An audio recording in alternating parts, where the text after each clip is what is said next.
माता पिता की मृत्यु के बाद उन्होंने जेड जानवरों के छल्लों की एक जोड़ी छोड़ी। एक पर छोटा काला सांप खुदा हुआ था और दूसरे पर एक छोटा खरगोश कुत्ता। मेरी बहन की आंखें और हाथ तेज थे। उसने झपट कर पहले खरगोश कुत्ते वाला छल्ला छीन लिया और काले सांप वाला छल्ला मेरे लिए छोड़ दिया। बहन ने कहा कि कुत्ता वफादार होता है और भाग्य लाता है, इसलिए उसने पागलों की तरह उसे खाना खिलाना शुरू कर दिया, इस उम्मीद में कि वह सोने के सिक्के उगलेगा और वह एक अमीर राजकुमारी बन जाएगी। हालांकि मेरी बहन बहुत खर्चीली थी। खरगोश कुत्ते से ज्यादा सिक्के उगलवाने के चक्कर में उसने उसे ठूस ठूस कर खिलाया। अंत में वह छोटा कुत्ता इतना खा गया कि बर्दाश्त नहीं कर पाया और पूरी तरह शांत हो गया। दूसरी ओर मेरे हाथ में जो काला सांप था उसने दूसरों की किस्मत चुराकर मुझे दी, लेकिन मुझे यह सही नहीं लगा और मैंने इसका इस्तेमाल बहुत कम किया। अंत में मैंने अपनी मेहनत के दम पर कदम दर कदम बढ़ते हुए एक अरबपति सीईओ का पद हासिल किया। मुझे अंदाजा नहीं था कि मेरी बहन ईर्ष्या से अंधी हो जाएगी। उसने बेरहमी से मुझे ऊंचाई से नीचे धकेल दिया। अगर तुमने मेरा काला सांप नहीं छीना होता तो आज अरबपति सीईओ मैं होती। जब दोबारा आंखें खुली तो देखा कि बहन नफरत से अपने हाथ में मौजूद खरगोश कुत्ते के छल्ले से खेल रही थी। मुझे समझ आ गया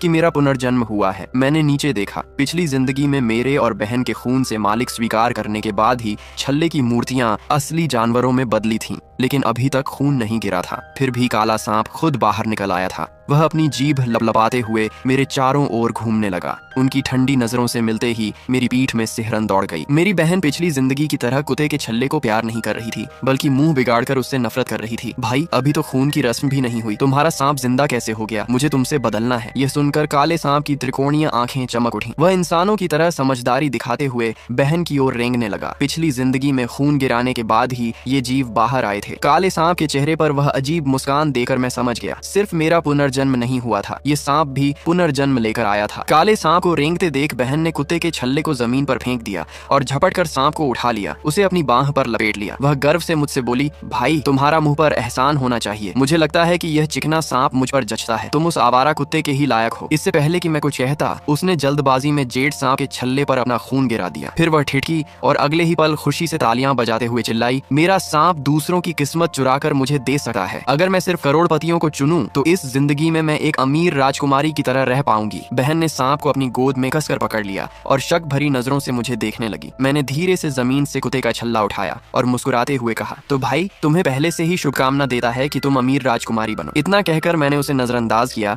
और सीधे कुत्ते के छल्ले पर अपना खून गिराया। जैसे ही खून गिरा, सब कुछ वैसा ही हुआ जैसा मैंने सोचा था। इन दोनों छल्लों के इस्तेमाल का तरीका बिल्कुल अलग था। छोटा कुत्ता खाने से सिक्के बनाता था, जितना ज्यादा खाएगा उतना उगल देगा, लेकिन अगर वह जरूरत से ज्यादा खा गया और उसे पचा नहीं पाया तो वह फट जाएगा। छोटे कुत्ते के मासूम चेहरे को देखकर मैंने उसका सिर सहलाया, इस जन्म में मेरे साथ अच्छे से रहना। बहन से अलग होने के बाद मैंने अपनी हड्डियों जैसी पतली बाहों को देखा और कुत्ते से शर्मिंदगी महसूस की। माफ करना नन्हे, मैं भूख से मर रहा हूँ, क्या एक सिक्का मिल सकता है? कुत्ते ने 2 बार भौंका। मैंने अपने बैग से एक पुराना फफूंद लगा बिस्किट निकाला। उसने नफरत नहीं की, अपना बड़ा मुंह खोला और उसे निगल गया। तुरंत ही उसने एक चमकता हुआ सोने का सिक्का उगला। मैं सीधे गिरवी रखने की दुकान पर गया और उसे हजारों रुपयों में बदल लिया। नकद पैसे हाथ में लेकर मुझे पिछली जिंदगी याद आई। काला सांप दूसरों की किस्मत चुराता था। मुझे वह अनैतिक लगा था, इसलिए मैंने उसका साथ नहीं दिया। इसके अलावा सांप से पैसे चोरी करवाने की कीमत भी बड़ी थी। उसे मालिक का खून और ऊर्जा चूसनी पड़ती थी। पिछली बार मैंने उसे चोरी नहीं करने दी, इसलिए वह मेरा खून नहीं चूस पाया। इसीलिए इस बार वह खुद छल्ले से बाहर आ गया, क्योंकि वह जानता था कि मेरी बहन ही उसे अमीर बना सकती है। पिछली जिंदगी में मैंने छल्ले का इस्तेमाल नहीं किया था और अपनी काबिलियत से अरबपति बना था, लेकिन उस चक्कर में मेरी सेहत खराब हो गई थी। अब मेरे पास पैसे थे। मैंने ढेर सारी आइसक्रीम और वह खाना खरीदा जिसके लिए मैं पिछली बार तरसता था। पेट भरने के बाद मैं पैसे कमाने की होड़ में नहीं लगा, बल्कि दुनिया घूमने के लिए टिकट खरीदा ताकि पिछली जिंदगी की कमियों को पूरा कर सकूं। यादें अभी भी ताजा थीं। बिना छल्ले के भी मैं फिर से खड़ा हो सकता था। हालांकि मैंने कुत्ते को मजबूर नहीं किया। फिर भी उस पेटू ने इतने सिक्के उगले कि मैंने लाखों जमा कर लिए। दूसरी ओर मेरी बहन काले सांप की मदद से हर जगह किस्मत चुराकर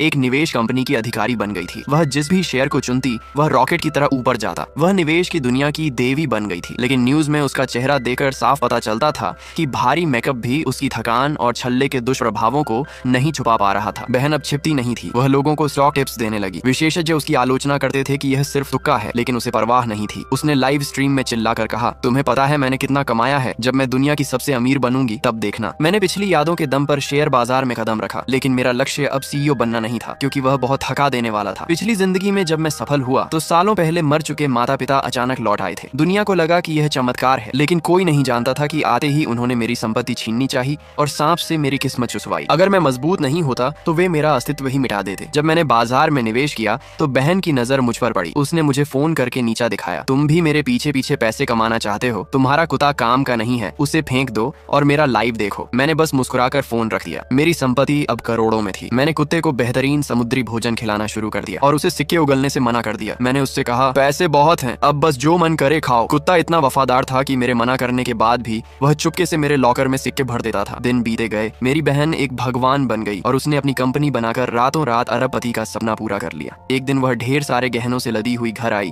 और मेरा सिर थपथपाकर बोली, भाई अंदाजा लगाओ किसका फोन आया था? मैंने ध्यान नहीं दिया तो उसने खुद कहा, मम्मी पापा का। यह सुनते ही मेरा शरीर ठंडा पड़ गया। मैंने खुद को संभालते हुए कहा, पागल मत बनो, वे तो कब के चले गए। बहन ने नफरत से कहा, अगर जेड के छल्ले जिंदा हो सकते हैं तो वे क्यों नहीं? उन्होंने कहा है कि वे सिर्फ मुझे पहचानते हैं क्योंकि मैं सफल हूँ, तुम उनके लायक नहीं हो। मैंने हार मानने और दुखी होने का नाटक किया। बहन हंसते हुए चली गई। यह मेरी गलती नहीं है कि तुम बेकार हो। मैं रोने का नाटक करता रहा, लेकिन अंदर ही अंदर जानता था कि वह माता पिता और कुलीन परिवार का दावा सब झूठ है। वे सिर्फ संपत्ति छीनने के लिए वापस आते हैं। पिछली बार उन्होंने मुझे जो दर्द दिया था वह मुझे आज भी कांपने पर मजबूर कर देता है। अब मेरी बहन उसी रास्ते पर थी। मेरे मन में उसके लिए कोई दया नहीं थी। जैसे ही मैं कुत्ते को लेकर बाजार के बारे में सोच रहा था, मेरी गोद में मौजूद खरगोश कुत्ता अचानक भौंकने लगा और मुझे किसी के फुफकारने की आवाज सुनाई।